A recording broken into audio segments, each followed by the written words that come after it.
So, Funny Liquid, or sorry, Funny Liquid Huggy was the last hit. Falling Sky versus DayJay here. Gonna have a best of five. This is a semifinal matchup for the 1300 bracket. Just to pop off with the elos at the beginning.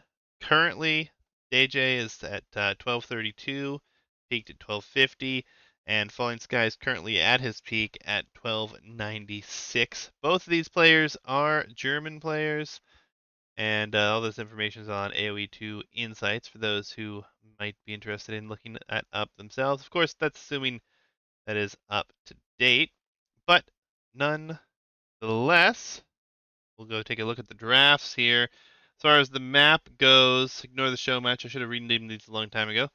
DayJay will have Flooded Hills and Arena Cove. Falling Sky selects Battlegrounds and Lanes, and then the last remaining map that will be map number 1 will be Mutt and Bailey. As far as the draft is concerned, Falling Sky bans Malians, chooses Hindustanis, Saracens, Vietnamese, Khmer, Burmese, and Teutons. Chose Bulgarians, but they were sniped from him. And then we have DayJay banning the Mongols. We'll have the Byzantines, Italians, Bohemians, Portuguese, Magyars, Japanese, and then he was sniped. Falling Sky sniped the Berbers from him. Interesting that he sniped his last civilization picked, but hey, maybe he's not a fan of going up against them. I don't know. But that said, this is a semi-final.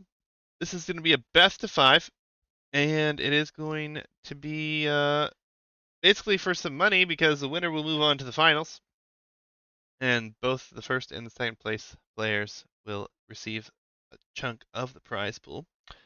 Let me find game number 1 here, Mutt and Bailey. And we are going to be underway. As Capture Agent loads in, Falling Sky will be playing in the green here, and he is going to be playing with the Saracens. And then we have DayJay, excuse me, DayJay here with the Bohemians. DayJay is going to be the guy that's opting to build the houses. Falling Sky has played this map enough times, he's not going to do so. Obviously, the Caravansari guys, just an annoying little building with a camel and a watermelon. For both players, nonetheless, we'll see how the game goes here. This is a best of 5. I'll update the scoreboard later. Didn't do that, forgot. No big deal. But we'll have to see how this one pans out. For those who have been along for the entire ride of this tournament, we've seen some crazy all-in strategies work on this map. We've seen some occasions where both players boom, some occasions where both players go heavy aggro in Feudal Age. These walls are very deceptive, folks, and a lot of problems with people not trying to play towards what their opponent is going for early with the military. One player tries to boom, one player all ins, and it's been kind of rough.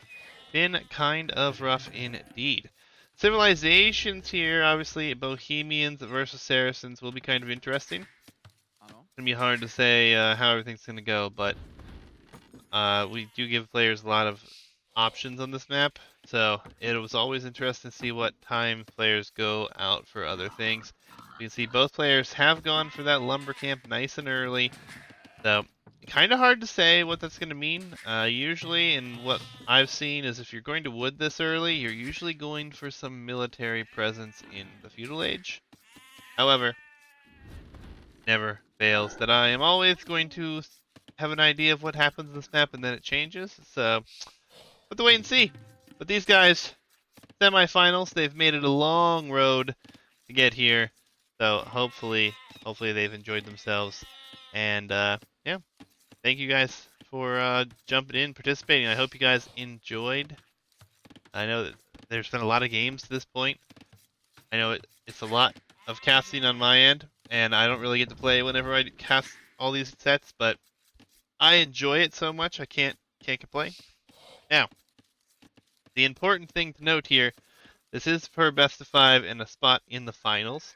This is essentially for a piece of the prize pool. And for those who are wondering, I will pull that up as to what the what the prize pool is. I think it's $80 for the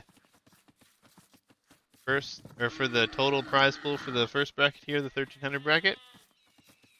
I have to go back and look at my notes and what I put on the handbook.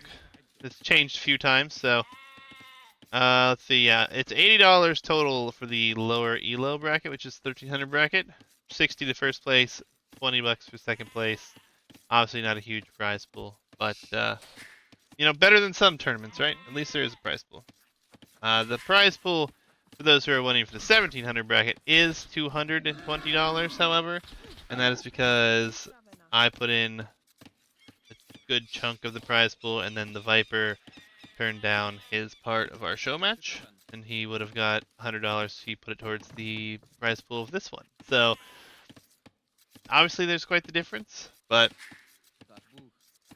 that's just kind of how things go whenever you have a couple different brackets going on at once. So hopefully everyone enjoys the games. That's what it's all about, right? Having fun, enjoying the games, having maps that don't have metas that make for interesting games and content, right? Loom for Falling Sky. Because he's housed, or is this actually a 20 pop build? Because he's not. He's going for. He's going up. He's going up here. That's his goal. He wants to go up. Will he have the food? Got the forest drop. He's forest drop. And he's up. 20 pop up with Saracen. So fast up Saracen archers, perhaps? Not on gold just yet. Yep. He's going to gold, so that would be my guess anyways. We will see 21 pop up click next. You'll see barracks come down on the very front, so be interesting to see how that works out. Scout is at home for DayJay, so I don't think he's going to be expecting that to be the situation.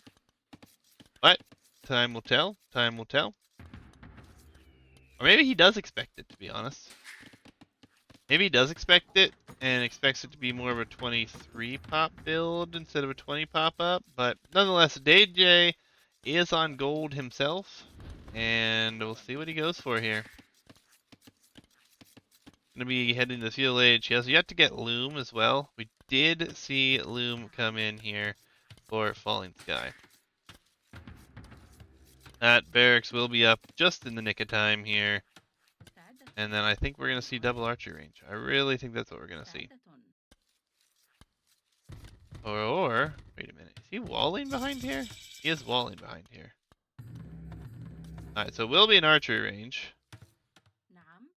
His villagers are not constructing said archery range, however. This is delaying him quite vastly because he's housed. He's housed. He hasn't realized it yet. He had to drop down the houses. Even getting town watch, getting double bit. He corrects his issue now. And we'll have to wait and see what the play is. And behind this, it's a blacksmith and a market. It's a 21 pop fast castle attempt? What? Gonna have the res for what? He's gonna have to sell his stone in order for this to even be possible. The archers have yet to be introduced. Such a weird timing. Alright, so the market is up. Blacksmith is up. Villagers going to stone. If he sells his stone, he could be up now. Most likely.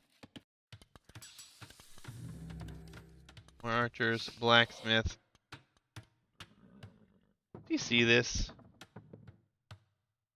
He sees that that's been walled. He's got to be confused, and at least thinking that the Saracen archers might be coming. He is going to be up, though. He is going to be up. So the fast castle, 21 pop, fast castle, still going to be very nicely timed. A little awkward. Didn't end up selling the stone. Which is interesting. And now he shifts on to more stone. See, a market. Kind of odd that Falling Sky hasn't sent these forward. Falling Sky is going to be forever away from Catholic here, to be honest. You have double bit coming in. We have 7 villagers on stone. So it's not going to be TCs behind them, no question. Not right away, anyways. And the archer numbers are getting to be okay here, as he'll delete a hole in his wall and he'll be coming forward. Could be a little too late, I think, though. Right up at 20 pop and not sending the Vils forward quite some time.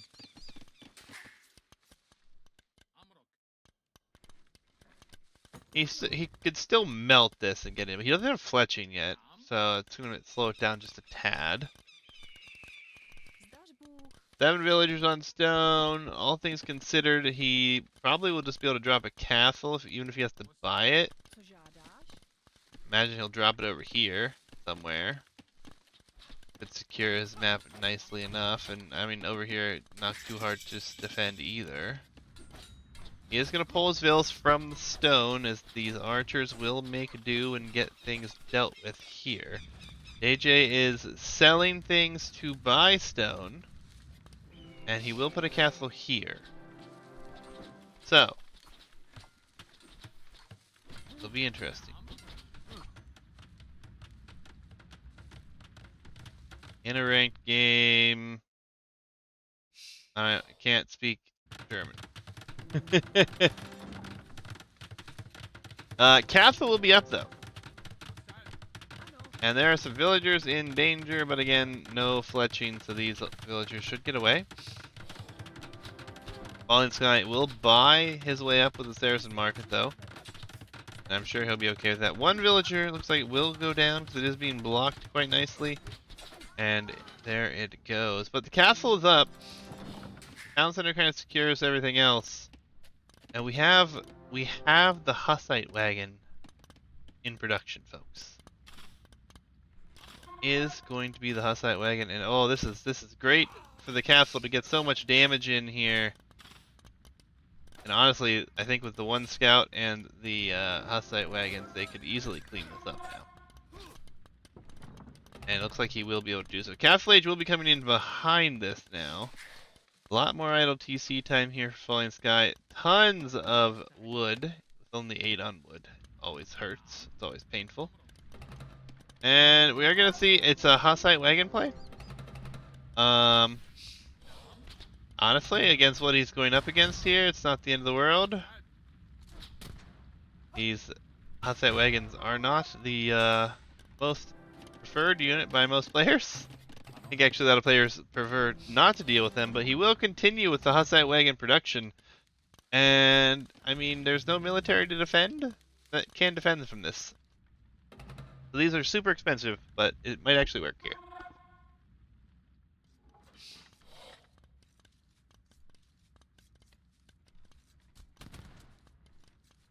So, let's see what he does. He's continuing to reduce them. He's going back onto stone. He does have his town center running pretty effectively here. And again, the crossbows will not be the answer. He's forcing Falling Sky into stone walls behind this. At this point, I don't even think those stone walls make it up, to be honest. Maybe they do, because he's committing to it with so many vills, but he hasn't even gone this way yet.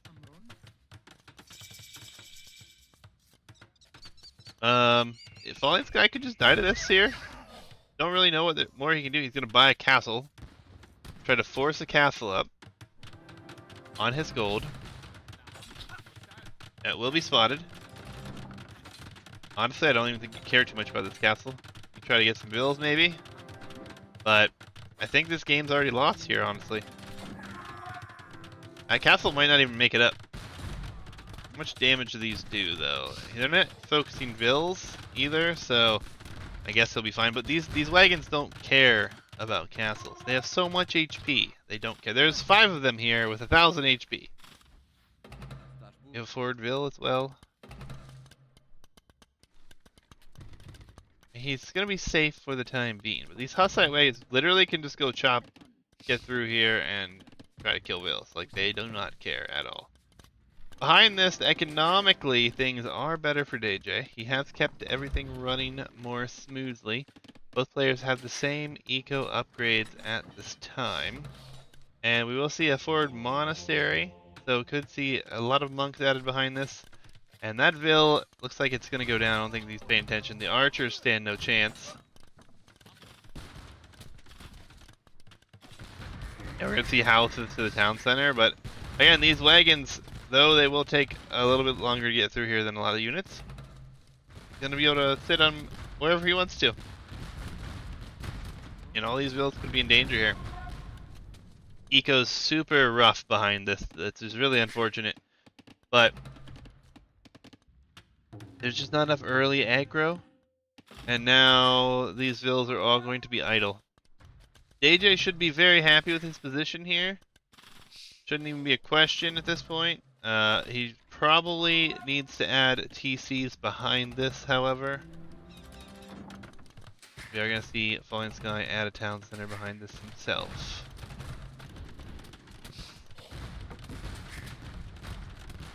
Falling Sky, though, not completely dead. Going for the Mamelukes. This is an interesting unit. I have no idea how a Mameluke does against a Hussite wagon. I presume good. Yeah, pretty good.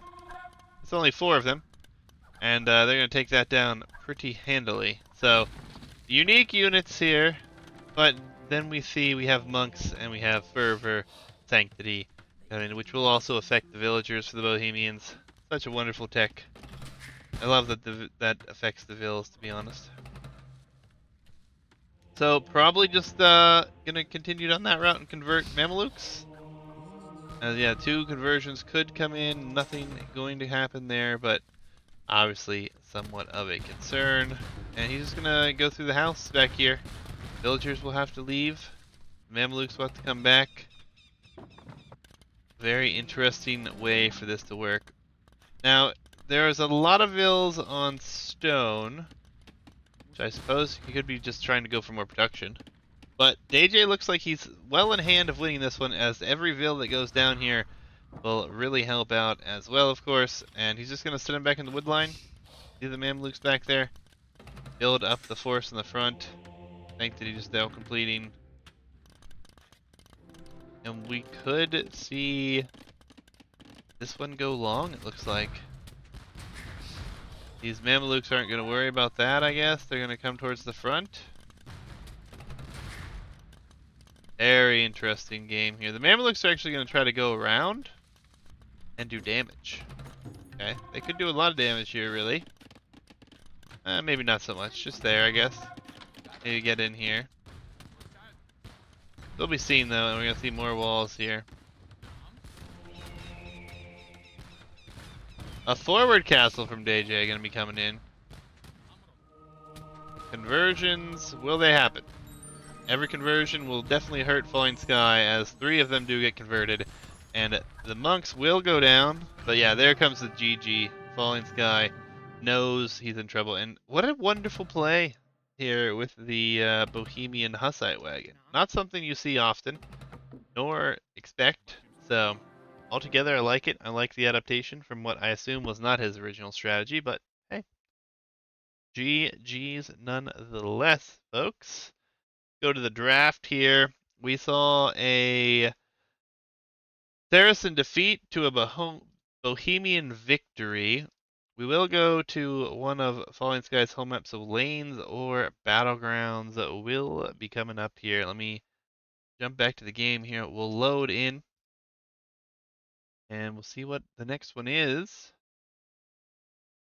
Appreciate all the players for labeling these maps, by the way. It will be Battlegrounds. Players have been doing an excellent job submitting their games labeled properly. I have been spoiler free for almost everything, so I do appreciate it. Falling Sky now shifts to the yellow color, and we'll be playing with the Khmer. And then we will have DayJay here with Japanese, a civ we haven't seen a lot of on this map, but could be an interesting one. Obviously, not a bad civ.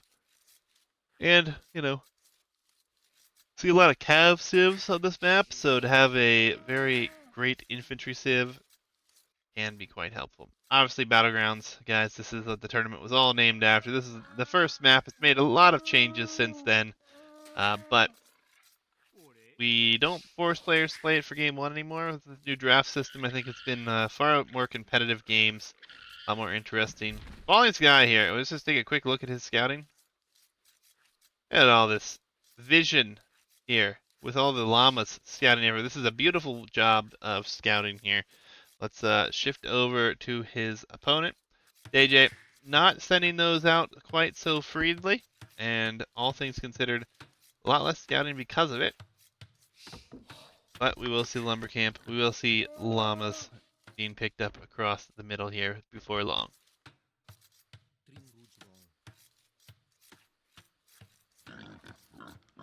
Oh, this guy even pushing in a deer nice and early here. Lumber camp way in the back. If you're a little bit farther away, this has a little bit more of a closer wood line for DayJay, but nonetheless, see how things work out. Again, appreciate everybody for joining me. I know this is a weird time for me to be casting again, but I needed to get back. Needed to cast some of these sets, and I'm gonna finish this set here this afternoon. Then I will be back later this evening with at least one more set, potentially two, depending on if it's best of 3 or best of 5 that I have to cast next. I really haven't looked now, I suppose. But I think it's best of 3 next. Yeah. So tonight I will cast one best of 3. Do we have another one here? Yeah. We have 2 best of 3s. 3 best of 3s actually turned in that I need to cast still. Then we have 2 best of 5s left to be casted. So I will likely do the best of 3s tonight and try to cast the best of 5s tomorrow. That way I should be able to knock out all of the sets in between today and tomorrow. Might be a set left over or something for me to do, like Thursday. But let's wait and see. DayJay is going to opt for a double mill strategy.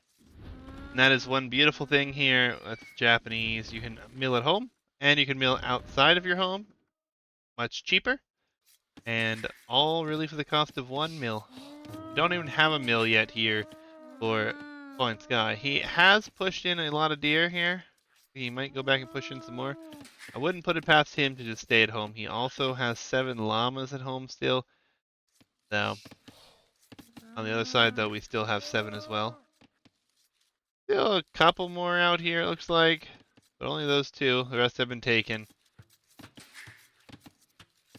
Budiko should be pretty good. And Falling Sky will, in fact, opt for that one. As we do see DayJay diving in here towards the scout. Does he lose it, is the question. He'll lose some HP, that's for sure. But nope, won't lose anything else. Fortunate Falling Sky didn't lose that goat. Loom on its way here. And he's at 20 pop, so I think that DayJay wants to click up. And he's going to force drop off some food, and it's going to be really close. No, I guess it's not as close as I had thought. DayJay going to have some idle TC time here. As we see Feudal Age coming in behind this for our Khmer player. Khmer does not have to build the barracks either if he does not wish to. That's something we're going to have to pay some attention to. Obviously, it will make a big difference. DayJay is shifting off to make that barracks now. We'll have the wood to make another building, whether he goes into scouts or whatnot. It looks like it's potentially going to be scouts, nothing on to gold, and he's going to build another lumber camp. All things considered, the Japanese scouts will be fine early on, obviously. They do get bloodlines, so, I mean, they could compete with those. Shouldn't even be much of an issue, really. Feudal Age will be in about 10 seconds faster for Falling Sky. We do see a wall-off attempt. See if he notices that this is open here as well. He might not. He hasn't scouted there. Wait and see, but nonetheless. Scout looking forward here. We have some little house walls, or palisade walls here. Some houses for our Khmer player, so he'll be fine. And there will be the stable. And on this side, what will we see? will be a stable as well. Scout is going to be here. We'll be able to scout everything. We can walk right into the town center apparently. Maybe it just wasn't noticed or he wasn't too worried about it. He's going to go for walls. Has some spearmen in defense. Still, these villagers are exposed out here. Does he see that, though, is the question. He has not seen that. But DayJay will pull them back here nonetheless. Scout's gonna fight here. DayJay will lose that fight if he stays. Sees that, pulls back. Spearman not out, kind of interesting. And DayJay's house. That is not good. Not a house coming up yet either. Oh, there it is. It is coming up. So he will get that in. I think he pushed a deer in with his villas here, which is nice. Still open in the back, though. Still very open in the back. Has spearmen out. Some spearmen going forward as well, but the scouts not going to be too much of a concern here yet. Villagers always being able to jump in the houses is always quite nice as well. And we are going to see this potentially be full walled up here, but again, he should know now, but I don't think he's seen that. Hasn't reacted to it yet.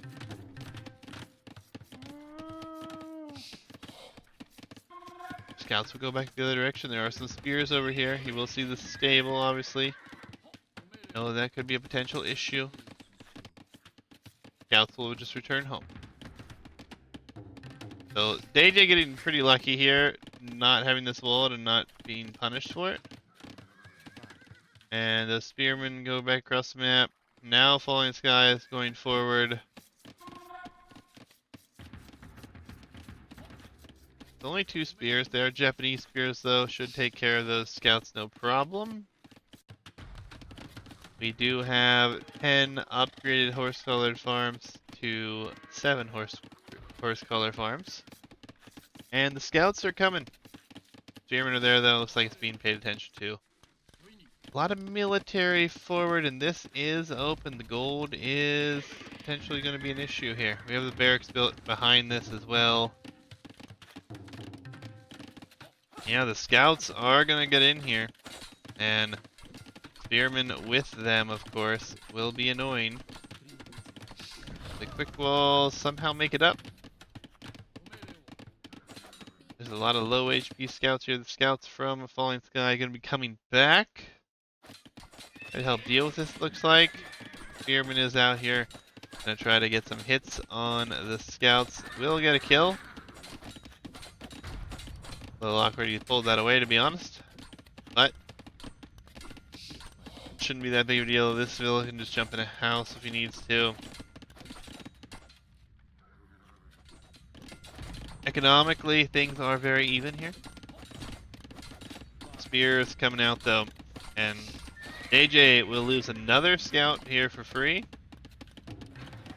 Wheelbarrow coming in with DayJay though, which is nice. Again, he's still open at home. Will need to shift onto some gold at some point and has yet to do so. We do have a market here for Falling Sky. He's already shifted onto gold. The spearmen are going to come forward here and deal with those scouts now. For the most part, the scouts will finish it off. And then there's a few spears left in defense, but obviously DayJay not going to be able to do much with those. We are shifting on to gold now after wheelbarrows coming in, so DayJay up to 15 farms, has the market coming down. Falling Sky up to 16 farms, already has the market and is already abusing it and is on his way to the Castle Age here. Be decently quicker than DayJay. I think DayJay has invested more into the military here, obviously. Going for so many spears. I guess pretty close though. Scouts coming forward. Will this be a problem? Let's find out. There are 3 spears here to 3 scouts. There are Japanese infantry. And yeah, no damage. They are sent away. DayJay selling wood. He's pretty close to clicking up himself. See a blacksmith over here for Falling Sky now. And this was realized, but two two scouts go down to the spearman. So, DayJay is going to click up here momentarily. Obviously, Falling Sky going to be up pretty quickly to the next age, getting some more walls up here. Would potentially be able to make a few knights and walk out across the map.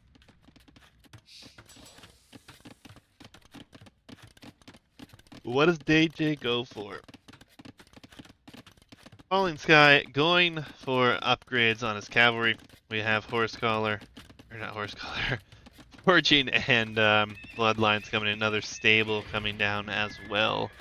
So all things considered, pretty much a guarantee that we're going into Knights, which makes sense, and it will be infantry upgrade here. So we got the scale armor coming in, another barracks coming down. Good spot over here for a potential second town center here for DayJay. And even over here could be an option. Still open over there, so we'll see if that comes into play. We have Knights in production. We have Scale Barding armor coming in behind Forging as well. So Forging gonna be coming in here for our Japanese player. So definitely with the infantry play, and he now realizes he was not closed. And I still don't know. I think there's still a hole. Awkward. Forward to town center. I like this play here. Gotta get out of your base. Gotta start taking resources forward. Villagers are coming. I'm gonna have, what, 4 knights to defend it? Gonna have wheelbarrow and bowsaw coming in.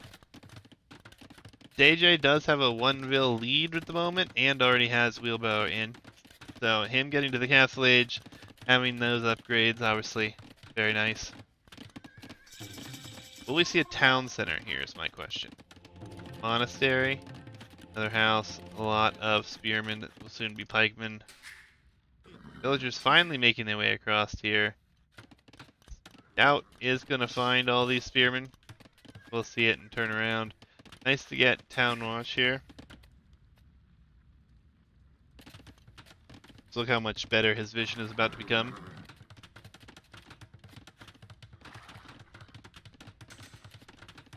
Not as good as you might think sometimes, but it is so helpful. We have squires, we have pikemen, we have knights coming in trying to wreck the party over here. The pikemen are all the way over here. He needs to react to this quickly though. Uh-oh. Uh-oh, it's close. He gets it down. Stone walls in fact, so he'll be fine. I need to drop one more here. And he will be able to get this down, be fine. This pikeman not even coming over just yet, so. No second town center behind this, as we have a third going to be added here from Falling Sky. So, militarily, it is an advantage for Falling Sky right now, even though the counter unit is on the field.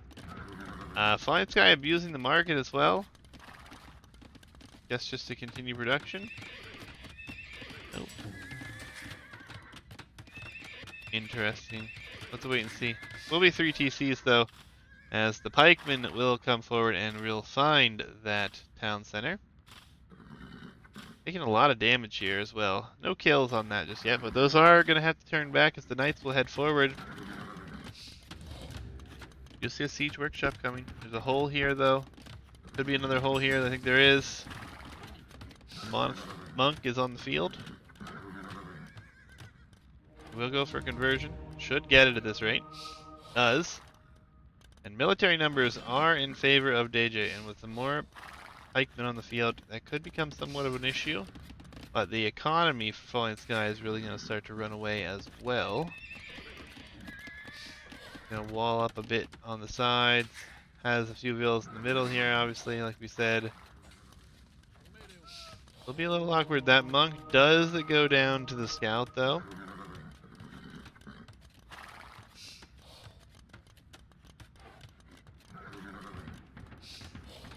We will see that second TC, but it will be with only 1 villager. And more knights come in. Will the conversion happen? It will not. And I guess he's just going to try to mangonel forward here. I don't think is a bad idea, but I think he needed the siege workshop forward then. I mean, economically, things are literally just running away for Falling Sky now as he's looking to take this one into the more economic approach, which he's doing just fine. It's the second town center just now up here. So, DayJay will be looking to add villas a little bit more frequently now. Banging elves coming forward. We're going to have nothing in defense just yet. More houses coming up here for Falling Sky. We have gold shaft mining coming in for Falling Sky already. And we have iron casting coming in here as the nice attack ground. We'll see this town center under great threat. And we see another siege workshop being built behind this, so not wish to be in any problems here. The monks will do some work here and get some heals up. And we see an attack forward. They're going to be reaction. He's going to build more behind it. Maybe even send back some pikemen here would be a good option. And yeah, the villagers not going to be letting the knights in here. Falling Sky, it looks like he's not going to get anything done as the pikemen will soon scare this away. See how many kills he gets. Going for a conversion at the same time. I think I would have tried to get a little closer with those pikemen before attacking personally. And we see a lot of market abuse to buy stone for a castle. Oh, and the Mangonel gets in the way of the castle. Castle will be coming up behind this. The pikemen are still all over here though. Still a few monks here as well. Mango gonna try to trade off against Mango. Is Falling Sky paying attention? He is. He will destroy the Mangonel, and this castle is going to be getting up, I think, but could lose a few vills. Just the one, maybe.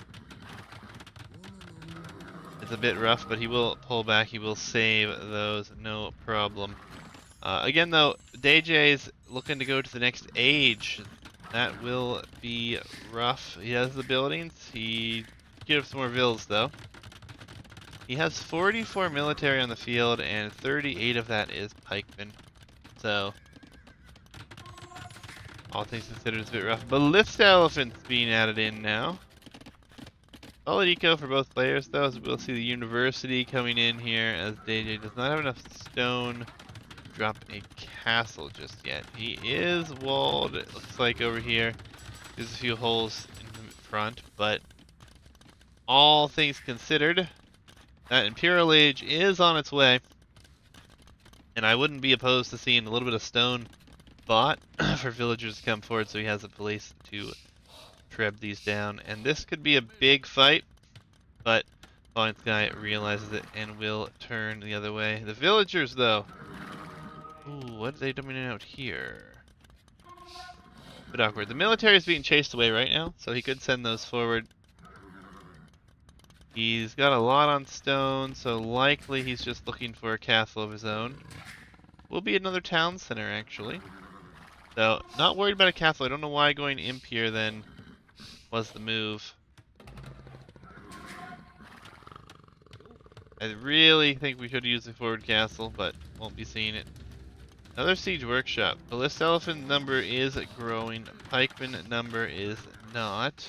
I guess it is now, but these will be seen going this way. Now there's not really any pikemen to defend the base. All the pikemen in this area can be quite painful. The monks could come over, try for some conversions, not going to happen. And the town center is not seen. We will see him going for another town center there. He knows about the castle, obviously. He's on his way to the Imperial Age. He doesn't have his own castle. There will be his own castle. It's going to be up pretty late. I think I would have liked to see the castle first. And Falling Sky is selling and clicking himself. So, we'll be about 2.5 minutes behind to the next age. But again, will that matter is the question, as these Mangonels are just out here by themselves, which I don't understand. But castle will be coming up. Another town center in the back. Imp is in, but obviously he can't produce from them, so bit awkward. Mangonel's not going to find much in the way of value, although the knight conversion number could be really nice. He's going to have to realize it. He will send forth the monks. If he can get these conversions, it's actually worth the Mangonel trade. Even one, not bad. I mean, I could live with that. We see archer upgrades coming in now. Interesting. Halberdier and a Treb on its way.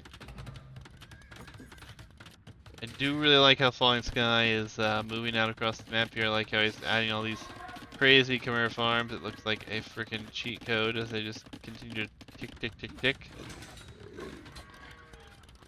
Seen this a lot lately where players all spread out though. Halberdier is in. The first Treb is out and it's coming forward. We'll have to defend. Will be harder than he thinks because there's Blissed Elephants. Maybe he's going to wait for Treb number 2.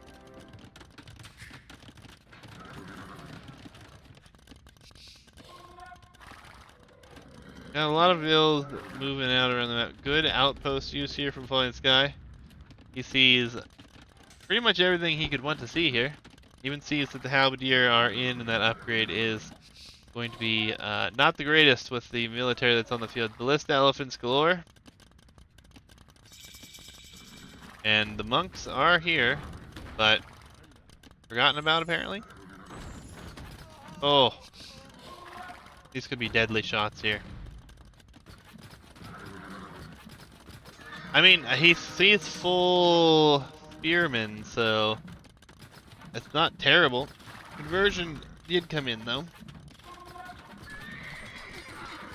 And the Treb's not working. These get killed under the castle.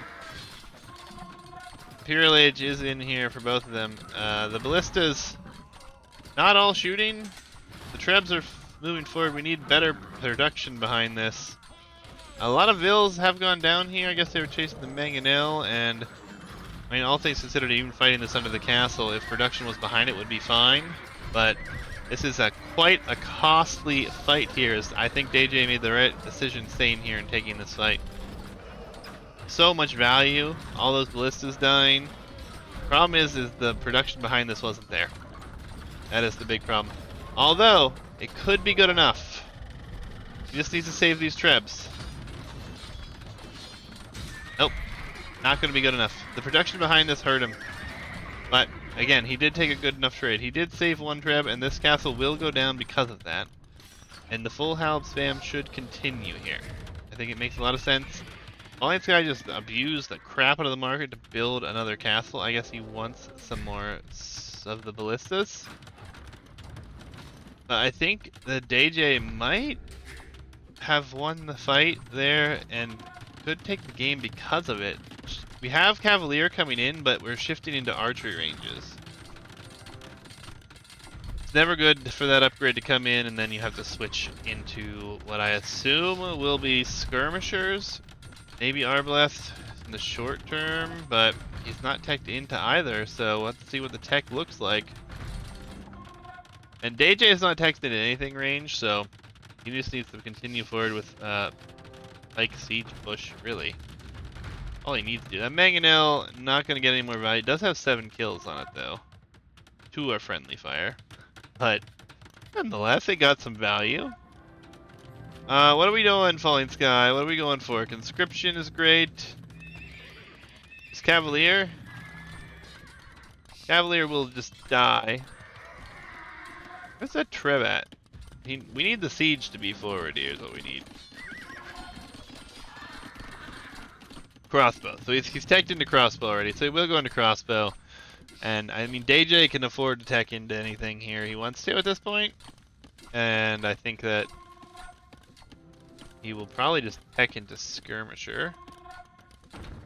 This will come forward, I guess, because he sees this on stone, and the Albs are here, so this isn't even a concern here.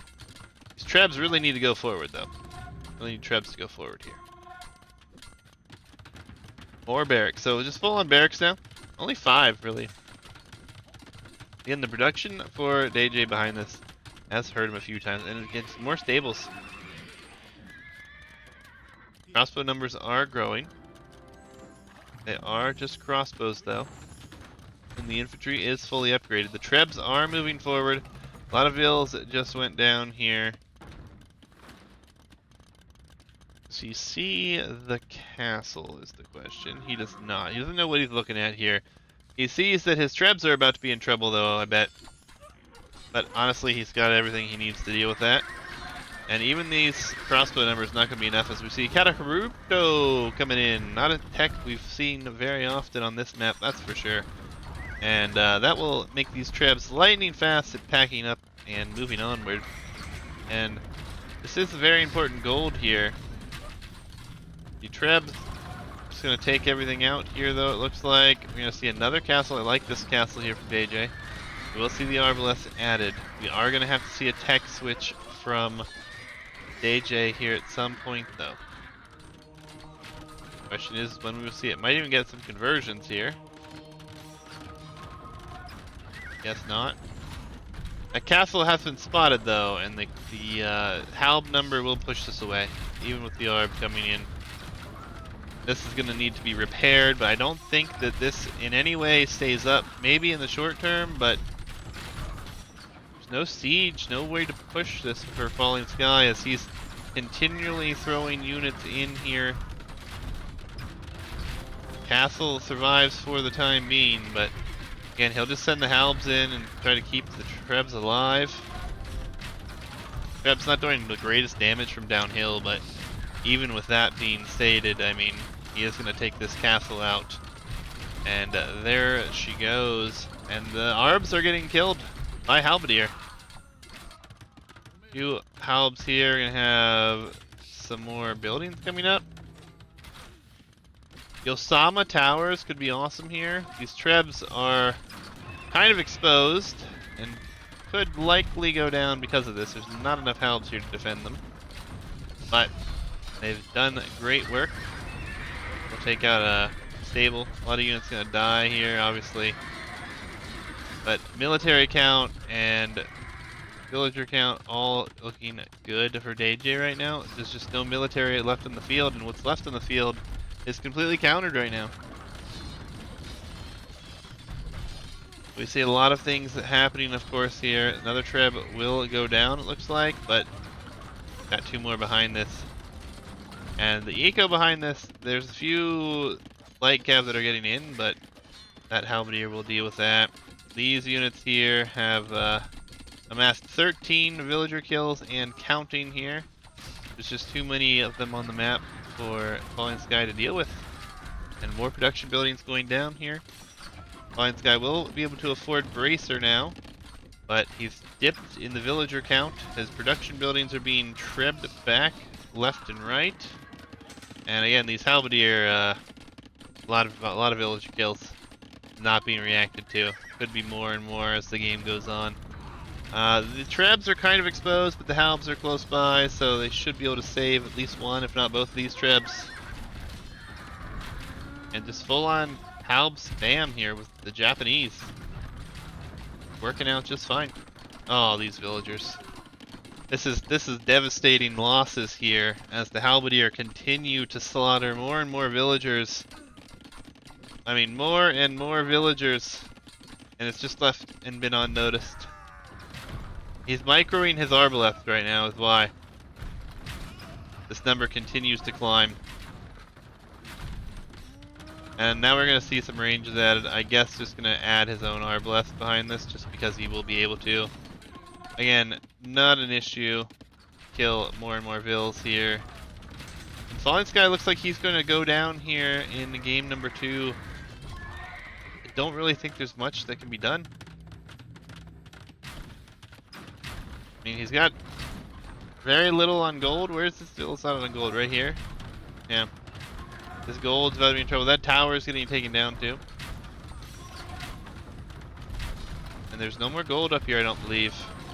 As he finally realizes that these halbs have been back here slaughtering vills. Falling Sky has done 57 vills from halb raids. Pretty soon he won't be able to afford to produce a whole lot here. And Falling Sky is selling things as well. DayJay will be adding in the crossbow, the fletching. As the halberdier trading off even just keeping these HP numbers down with the trebs here. Perfectly fine. Samurai. We have samurai, folks. Samurai produce relatively quickly and are quite fun to watch. Crossbow's gonna have thumb ring soon. Can't afford arbalest, but can simply buy it. He's got plenty of resources. There's still 3 of these left alive. Those 3 have 24 eco kills alone and counting. And there's some idle kills here as well. Crab will go down, but again, it's not the biggest loss.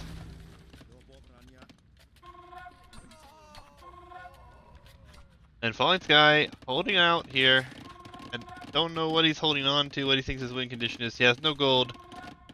So DayJay is going to abuse the market, likely just to be able to afford Arb, I imagine. Yeah, there it is, ducked behind this. And these Arbalests are forward. I'm going to kill some Vills, but not the end of the world here, as he's going to be able to have his own Arbalest soon. They're going to be getting some more upgrades still before they're as good as Falling Skies, but it's a small victory here. And these have 46 kills, which is quite a nice number, but the Samurai are going to move forward. The Arbalest here for Falling Sky will probably move back to deal with these. He's going to send the Samurai that way too, I guess, but just be careful not to lose too much to this.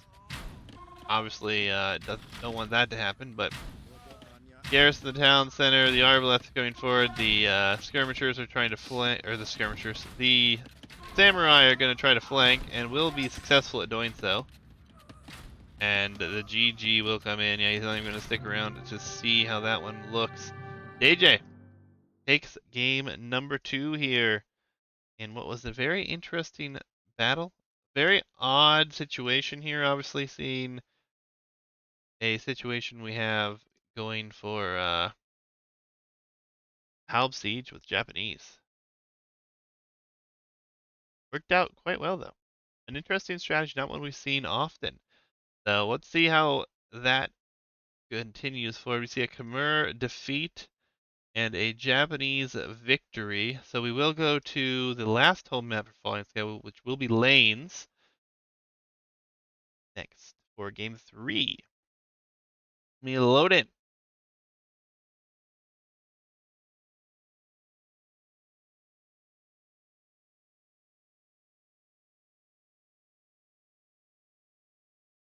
Okay. Game number 3, here we go. We load in, it will be on Lanes, as I've already stated. Those halbs were Meltonville. Yeah, Japanese halberdier are not to be trifled with, folks. Not to be trifled with at all. DayJay, again in purple here, with the Magyars, against Fallen Sky, who has now switched to the teal color. And he will be playing with the Vietnamese. And we will see how things go here for both of these players. Obviously, this is a best of 5. This is a semi-final. Winner advances to the finale. Falling Sky looking to force more games here and keep his tournament life alive. And he will have the Vietnamese here up against the Magyars of DayJay. We'll have to wait and see how everything goes, though. For those who aren't familiar with the map, lanes, we have 3 lanes. Start in the middle lane, you chop through to either side. Got the extra resources out here, as well as the relics on the sides here. Obviously, you can get a lot of map control if you chop through and then your opponent does not chop through that side, or you deny them access to that by sending something forward. Can also make for an interesting area to attack from, but obviously time will tell. I don't know why that Vil went so far out there for Falling Sky, but he's brought it back here. We'll look to chop through to this side. DayJay, not worried about chopping through, just going for a closer wood line. And we could see potential for both players to wall up across the front. It's always pretty easy to wall across this map. Usually there's a couple wood lines here. There's some areas you will have to cover, obviously, but we'll have to wait and see.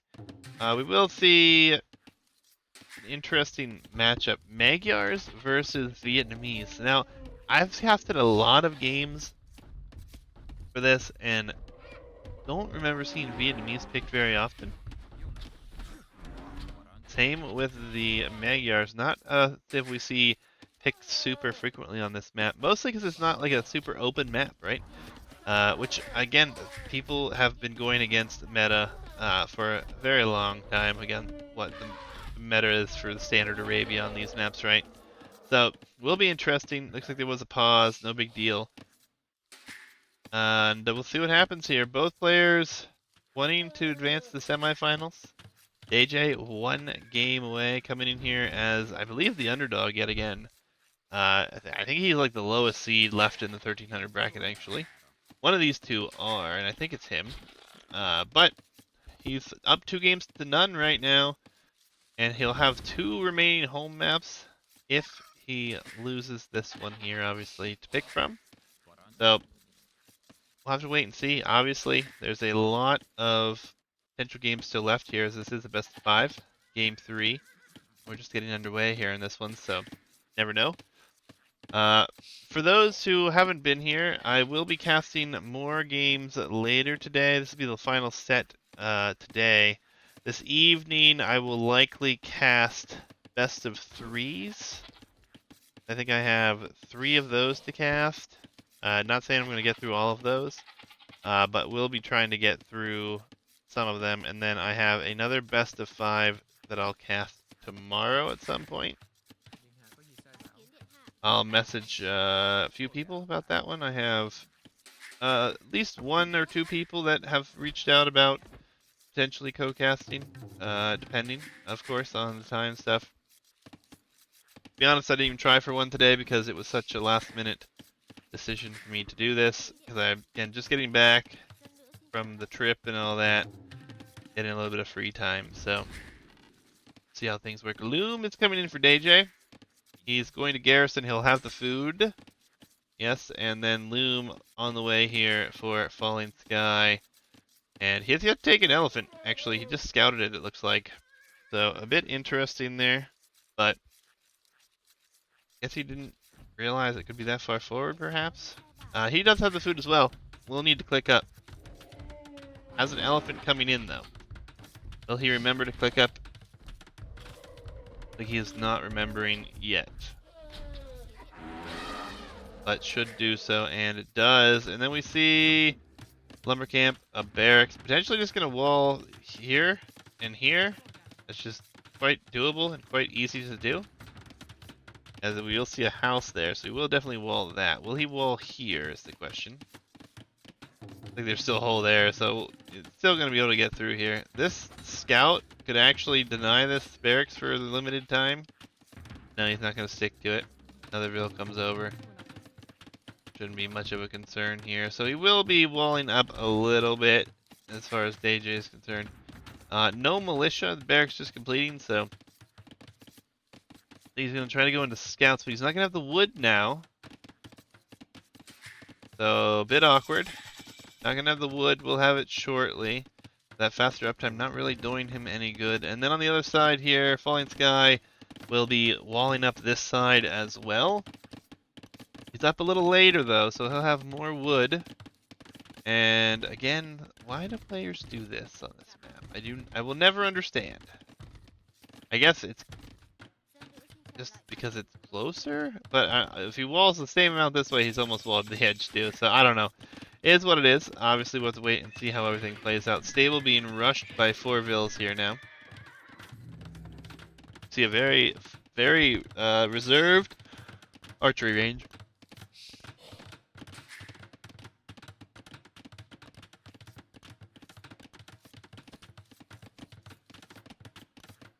He shifted onto gold. He has shifted onto gold. So, plan with Vietnamese is archers, tight walls. I mean, he will be safe here. It's not the end of the world, obviously. This wall up here, but walling across the center, I think, is more preferred. I guess he just didn't want to because he didn't have any wood lines. I don't know. Archers will be in production though, and we will see some defensive play here, and it should be very difficult to get in unless there's a hole. There could be, but I don't think that there is one this time. Just have a straggler tree there, which is awkward, but gonna send a bill. Got a spear, you can send it out and around. I guess he's fully well. No, he's got the town center here, so I don't know why he's not sent that way, but nonetheless, he will show the spear. I'm surprised he even invested into spearmen here. I guess he was up a lot later, so it makes sense. We'll see a blacksmith here as well. And the scouts will dive under the town center, lose a lot of HP. See the archers, though. These shouldn't get much done. They are Magyar scouts, though. Could pick off a Vil. Does not. There's a low HP Vil here.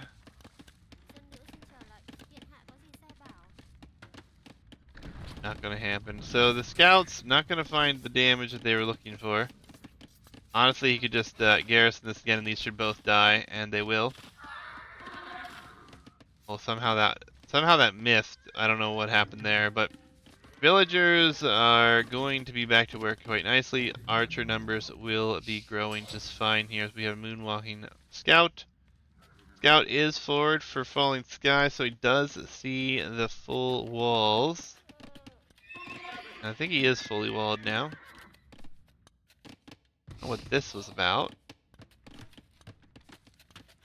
Both players got some interesting walling ideas, I guess. I don't know. Kind of strange.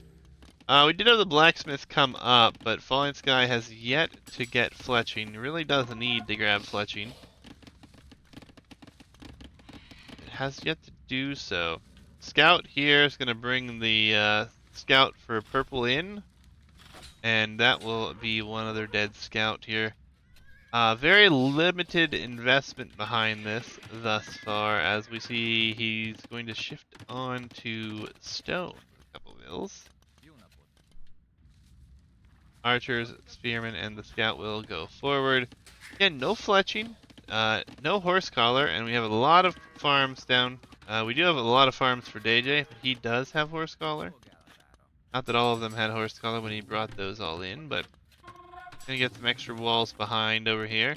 Already with a tower and defense on the wood line, so he's not messing around on that side. And if he can get these up, it should be able to wall behind here relatively easily. Blacksmith, kind of questionable if it will go up. Not able to wall behind there so easily. Looks like we had some issues, but all went fine, I guess. Blacksmith denied for the time being. Couple houses behind here should be fine. Maybe just drop your market and drop more houses. He's just going to be happy to stay behind his walls and hopefully keep it that way. We just see some scouts popping out here. He's attacking the blacksmith. It's the house. He needs to try to get in. He's not doing so. The blacksmith being built behind now. So DayJay is going to give up some space here and not be too upset about the position he's in. I think that's the right call. Losing that blacksmith is going to hurt a little bit, but just deletes it. He knows he'll be fine. Getting everything else up behind, though, will be important since he did delete that. But should be able to do so, and does. Don't think there's a hole here. Both players about to go to the next stage. We do need another building. No, we have the other building stable. Market going to come down here for Falling Sky. Doesn't need it to click up. Could click up and does. Be behind a bill. Castle Age times nearly identical, just a couple seconds off. I guess if he has to, he could tower his forward position, yeah, and does that indeed. Doesn't want them to get through, so he will tower this, and he will keep himself safe for the time being. We'll see +1 defense. And we will see the scouts come over from behind. Not all of them, however. And the tower will go up. The scouts will back off. Another stable added behind this. And then bloodlines will be coming in here as well as +1 defense. So these scouts are fully upgraded in feudal. And he's going to dive on some archers here, try to limit their numbers, I guess. No, he's going to turn and run with them. That works as well.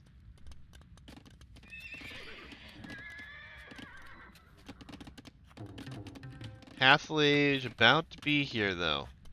Archer numbers not that crazy good, and he will be later to the next age. That will make it a little bit more awkward. And he's just gonna bring the scouts in probably and try to fight this. Looks like he'll actually just turn. Falling Sky is gonna head home. Another range added behind this one. So.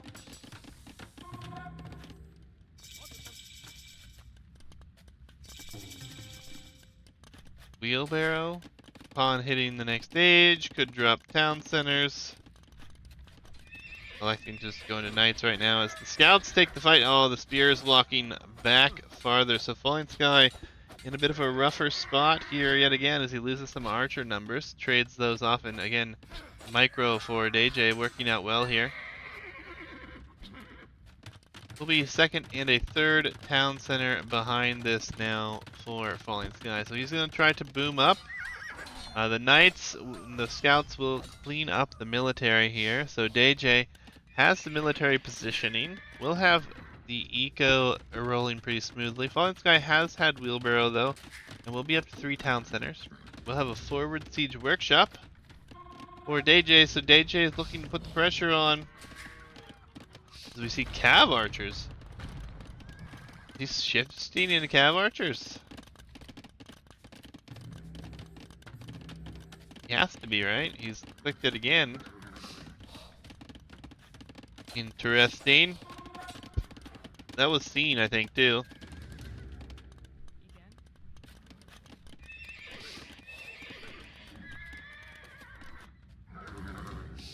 Very interesting idea. Almost chopped through over here for Falling Sky. Same side, but Lethville's chopping wood, so we'll take a little longer unless he's paying full on attention to that. Falling Sky did just pick up Town Watch or Town Patrol. He's about through, I think. More cav archers. Scout dives in and try to find some answers, see what's going on here. Give you an idea of what's being seen from both sides. Nothing forward here, obviously. And that scout does show him at least there's one more town center, so he will know that he should either add a town center or he's going to have to go as all in as he can. And honestly, the cav archer numbers behind this, if they can continue to produce those, it could be interesting, but I don't know if cav archer is the right play or not. We'll have to wait and see how it works out, of course. Forward siege workshop, it's actually forcing him to add scorpions. These knights, though, I mean, honestly, I don't think the scorpions are a good play, but hey. He saw archers, he saw cav archers, he assumes he can get away with it, so why not?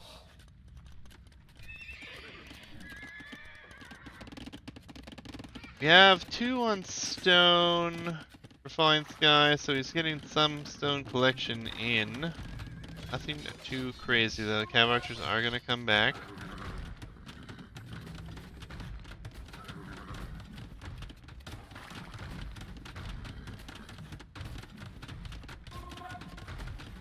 See what he's going for.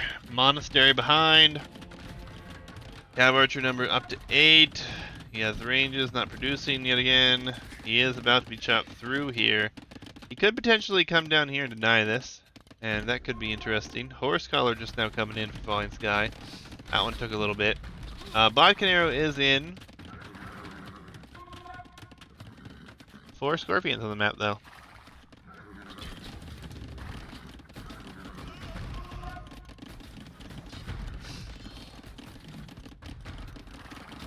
What is the plan? He has chopped through over here.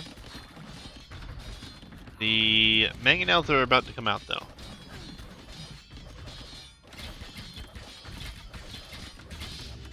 Villagers, though. This could be bad.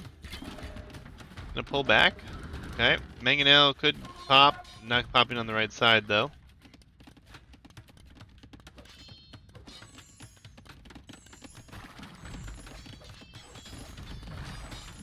Interesting. Ground attack there? Should be able to reach these scorpions. He will be able to, and then we'll take out one, no problem. He hasn't sent anything forward over here. There's a chance they could both pop through on that side. Cav archers could technically just go deny that if they really wanted to. I don't think he's even paying attention. We're worried about the lanes right now. Oh, maybe I misspoke. He's sending a Vil forward, but could it attract the line? Very well could, and likely will. And is there more lions here? One over there, but that's less likely, right? Seeing downhill hits though, that's not good. Eco's blowing away though for Falling Sky here, so even if he loses this Vil, which it looks like he's going to because... Oof, super close. The downhill hits really hurt there, but they'll be okay. So, villager-wise, it's blowing away here. He's chopped through, and DayJay immediately sends this way. So he's not wanting to let his opponent get any ground over there.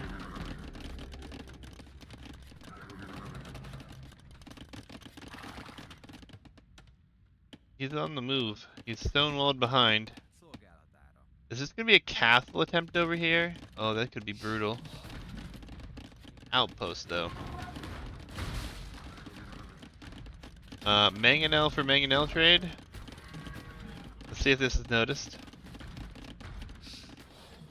They are coming. Cav archers have made their way out here, though. They are out of position right now. Will he notice this? Falling Sky is on his way to the Imperial Age. He does have the stone for his own castle.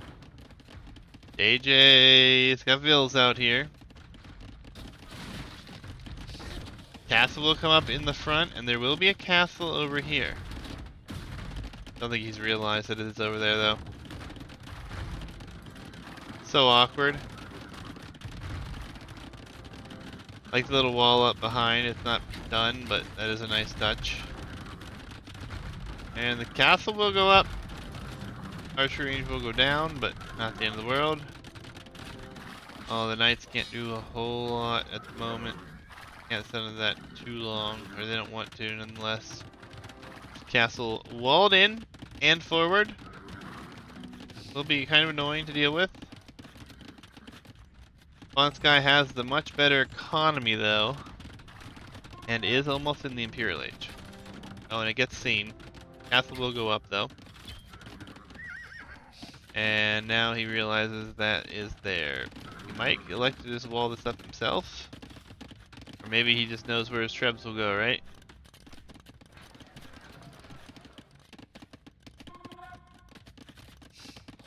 Falling Sky has abused the market a lot selling food.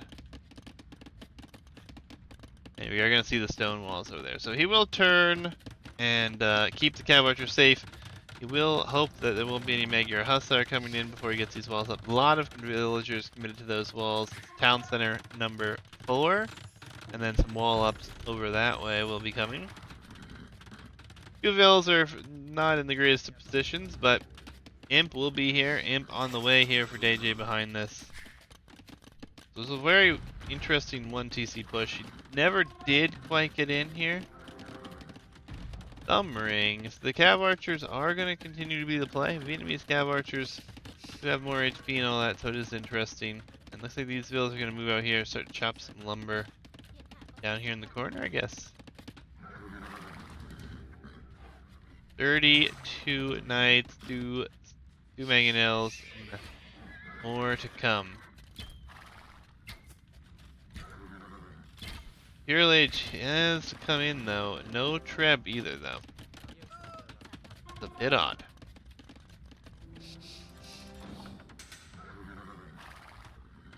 Cav archers growing in number though. Will they be here for long?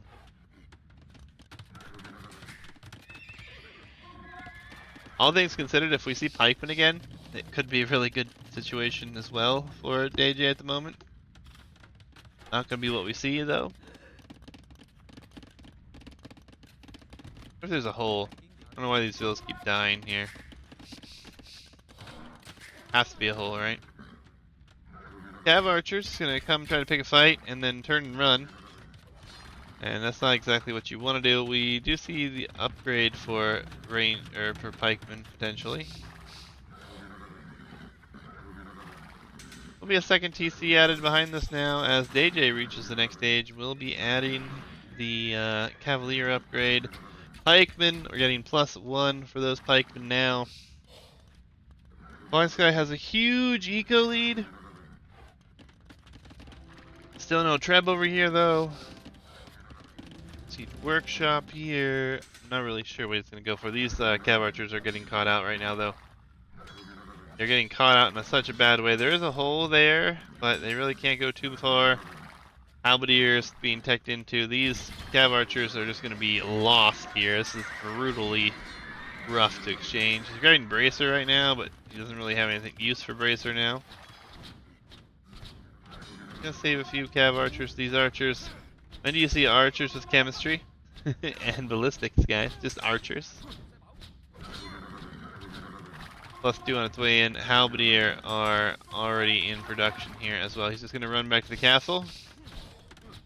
But these archers will finally be taken out here. Cav archers still looking to cause some damage, but Halb numbers are growing.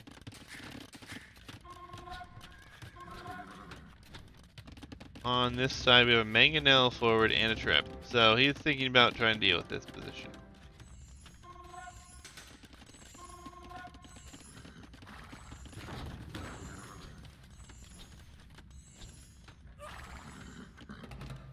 Military numbers for DayJay simply better at the moment.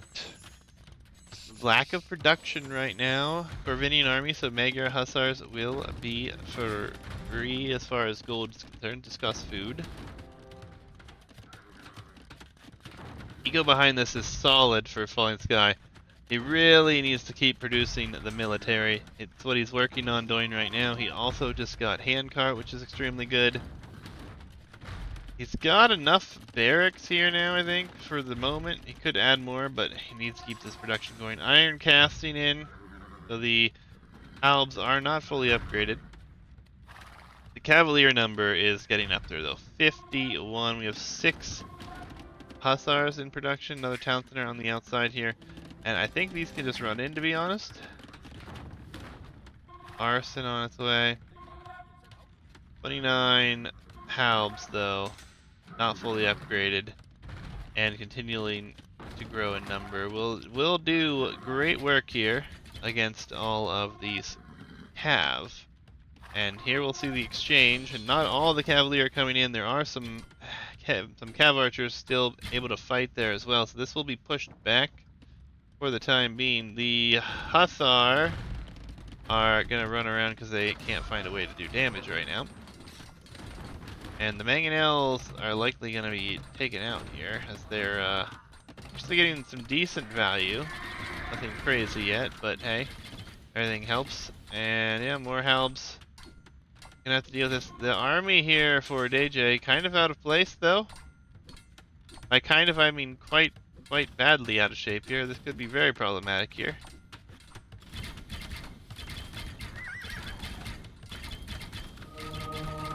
Lots of monks here as well, so this is going to be a terrible cleanup. And that was like 50 Cavalier that are dropping like flies right now. Obviously all the Halb are not fighting here, but still, this is a relatively good exchange here for Falling Sky, as he will clean this up. Just a matter of time. Loses a lot of Cav archers, but again, he's not that worried about the Cav archer numbers. The Magyar Hussar are going to be in here, though. That will be annoying. But a few Halbs sent back, we'll be able to deal with that as well. And now 20 military, but what are they here? Magyar Hussar getting some kills. A few siege units, that's about it. As we see some villagers being sacrificed to the slaughter. Quite a few of them, actually, over here as well. Fletching behind this. We'll see some ranges added in. There are some halberdier being sent back to try to deal with this. So it shouldn't be long before that's dealt with, but more are coming in here. He's gonna move his eco to the mid. Such an odd situation here, as the halberdier are finally gonna be sent there in max number, and a lot of these houses are gonna go down on the front here. Not the biggest deal. Treb's gonna be moving forward. I guess he's not too concerned about losing some villas. He does have quite the eco bank. But it looks like it's going to be tough for him to keep this one here. DayJay should be able to... Sorry, Falling Sky should be able to clean this one up, I would imagine. The raids are cleaned up. If he would have just sent the trebs that way, I think he would have been even better off, but... He can finish the walls now if he wants. He's got villagers here still. These vills are just diving. The trebs are coming in, and it will be Cav Archer switch behind this, but the Mangonel is getting a nice shot there. And we have some monks that are gonna try to get some conversions. It does get a couple. Numbers all around just looking way better for Falling Sky here in this one. And the trebs are gonna take out a few different buildings. Town centers. Halbs are attacking the town center. A lot of these Cav Archers have gone down here. And DayJay just calls it. So Falling Sky takes game number 3 and will force us to a game 4. Very good, very good. Let's take a quick look at the draft here, as we will go to one of DayJay's home maps now, either Flooded Hills or Arena Cove. And we saw a Vietnamese victory and a Magyar defeat. So let's move on here to game number 4. Will be on Flooded Hills or Arena Cove. Let me load us in.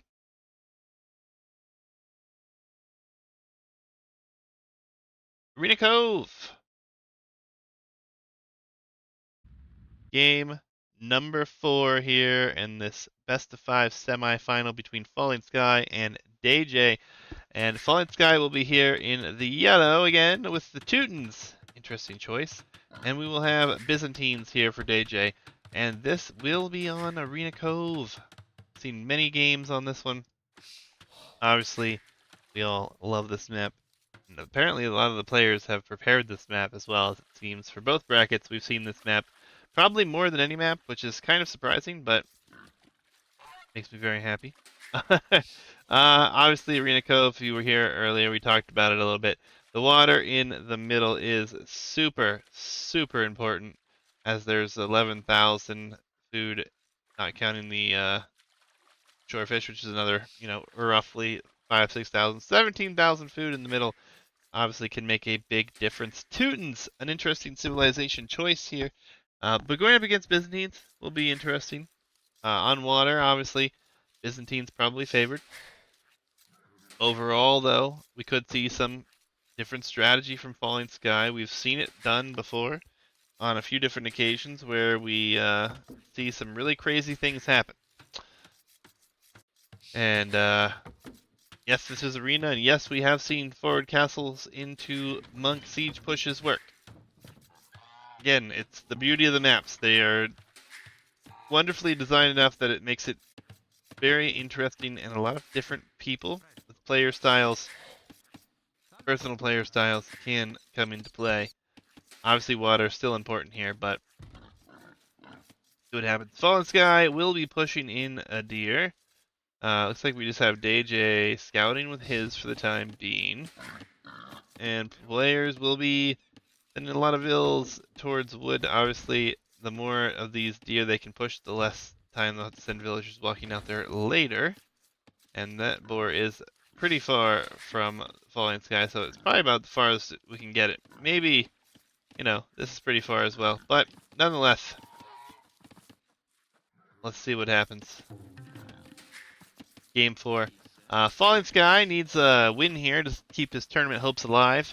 He did win the previous game to stay alive in this one, forcing us to DayJay's home map, We do go to a game 5, it will be on flooded hills. That could be extremely chaotic. But we'll have to wait and see what happens here. Obviously, Falling Sky has to force that win here to make it there. And he's kind of climbing an uphill battle, I think, because of the civs here. I think that I would prefer Byzantines, personally, but we'll see how everything shakes out. No dock yet for Flying Sky. We'll be building one soon, I imagine. DayJay could end up with a 1-vil lead. No fishing ship just yet, though. So, we'll see if he gets it out, and if he does end up with that 1 villager advantage. A little bit of idle TC time here for Falling Sky, and yeah, fishing ship will be out. Maybe won't be 100% clear 1 vil advantage, but it is still going to be something. Just have to wait and see. Nonetheless, fishing ship number is important here. Getting that food income in very nicely. And getting those timings down on this map can be extremely, extremely important.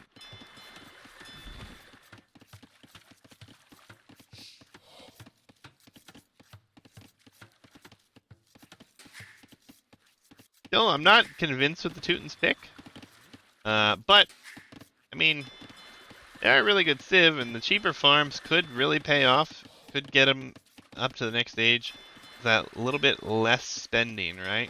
So, I've also been, whenever I've messed around with this map a little bit for practicing and balancing purposes over the last couple of years, I've always enjoyed playing the Burgundians here. If simply just because the early double bid X and early gold shaft mining can really pay off. But obviously, it is a bit of a gamble. So, fun situations. So, lots of different ideas, lots of possibilities. We have DayJay getting housed here, so he will be losing out on potential population space growing even higher. We'll get that house down, however, fishing ship numbers will be out, and he'll actually click up here now. So he'll be up to the next age faster, as Falling Sky will add another fishing ship. Potentially be able to drop off all of the food. He has 2 shore fish guys out here as well. And it looks like he'll click up after this vil. And then click. Click. I think he thought he clicked. Oh no. Oh no, he hasn't clicked yet. There it is. Okay, he's gonna be almost a full minute behind though. That is gonna be painful, potentially. 5 fishing ships to 4. We do have 3 villas taking these ships, which is interesting. There was a outpost here, but it didn't get built. It looks like you just deleted that. Gonna mill here. Don't know what these guys are saying, but nonetheless. We see dock number 2, and soon we will have military production on water here. More fishing ships for our Teuton player, so,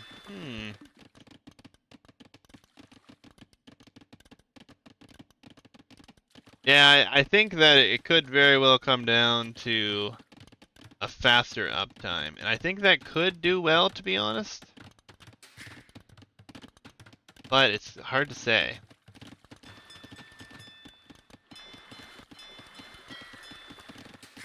Very hard to say.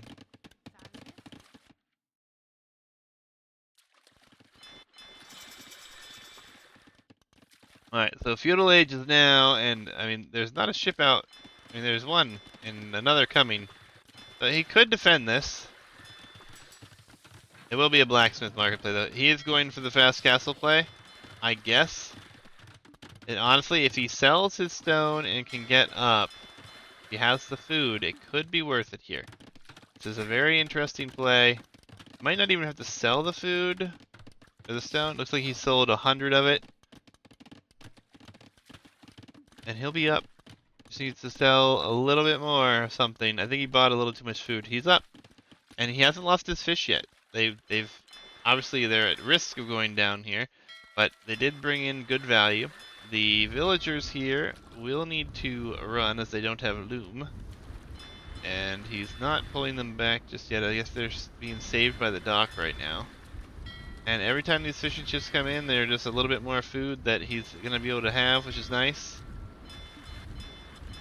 And the fire galley production will begin. So DayJay could be in trouble here. We'll have to wait and see. He's got no farms down of his own, only 6 on food, 5 fishing ships, and 1 shorefish villager. The fish are running. Yeah, I mean, this is nice. It's very nice indeed. It'll be very interesting to see how it works out. Castle Age, then Loom. These villagers really need to pull back. Don't want to lose villas here for free. He's going to try to repair this.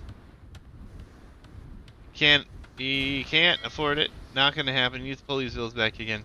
Fishing ship numbers will be down. Yeah, no eco upgrades. We do have better eco upgrades for DayJay as he double Vidax, but Castle Age will be here shortly. And Falling Sky not taking that fight on land well either. All the fishing ship numbers will go down. And there's a demo that will trade off and not even get a kill there, unfortunately. But all things considered, he should cancel these ships and he should just boom on land and try to maintain somewhat of a villager lead here. He's saying GG? Alright, let's see what he goes for. Oh, okay. Well, Falling Sky taps it out. DayJay taking the first semifinal here. Falling Sky, I guess, just thinking he's done for. Not gonna be able to win back water here. Maybe his timing just felt a little off to him. I actually think if he would have just boomed, gone 3 TCs here, he still could have been fine. Still could have been a competitive game, but we've seen this a lot where players lose water and they don't feel like their strategy's good on this map now, and then they uh, call it, right? So not a big shocker. We've also seen players drag it out for like crazy amounts of time. So GG's to both Falling Sky and DayJay. DayJay, congratulations. You'll be moving on to the finale of the 1300 bracket, which is insane that we're already getting to that point. It's awesome actually. We are going to update that bracket right now. So if you guys are at all looking to avoid the spoilers, if you haven't seen it yet, now's your one and only warning. But yeah, this is actually a big crazy number here. DayJay, the 14th seed, will be moving on to the finale here. And he will face the winner of I Am a Superhero and Sambal. Of course, this isn't going to work, is it? It's fine. We'll just refresh. We'll refresh it. And then it should work. But anyways, congratulations. It's been a long road. Many upsets thus far from DayJay. Let's take a quick look at his path through here. So DayJay has beaten Hestur. Then he knocked out the number 3 seed, knocked out the number 6 seed, knocks out the number 7 seed, and he'll move on to face either the number 1 seed or the number 5 seed at this rate, which is pretty impressive. Coming from that, obviously being able to prepare the maps and the draft system, I'm sure helps. But Falling Sky had a hell of a run himself, and he will be taken out of this one here though by DayJay. I do have the Captain Nipples Sandball 49 set. They turned it in. I will be casting that sometime soon. As you can see along the top, I have a couple other sets that I've pulled up as well. Those are the next sets with the drafts, anyways. And yeah, GG's. Another best of 5 going here in 4 games this time. And obviously, we will see how everything progresses forward. But crazy. We're getting down to the final set here for this one relatively fast. Obviously, I will cast the other semifinal within the coming day or two after this day. Likely, I think it will be tomorrow during the day because I will cast some of the other sets. I actually have 2 best of 5s to cast still. that have been turned in, and 2 best of 3s. So I will cast the best of 3s tonight. That's my plan. I'll cast both the best of 3s I have tonight, which are 1700 bracket games, of course. And then we have 2 best of 5s that I will try to cast both of them tomorrow during the day, probably, or something like that. We'll see how things go.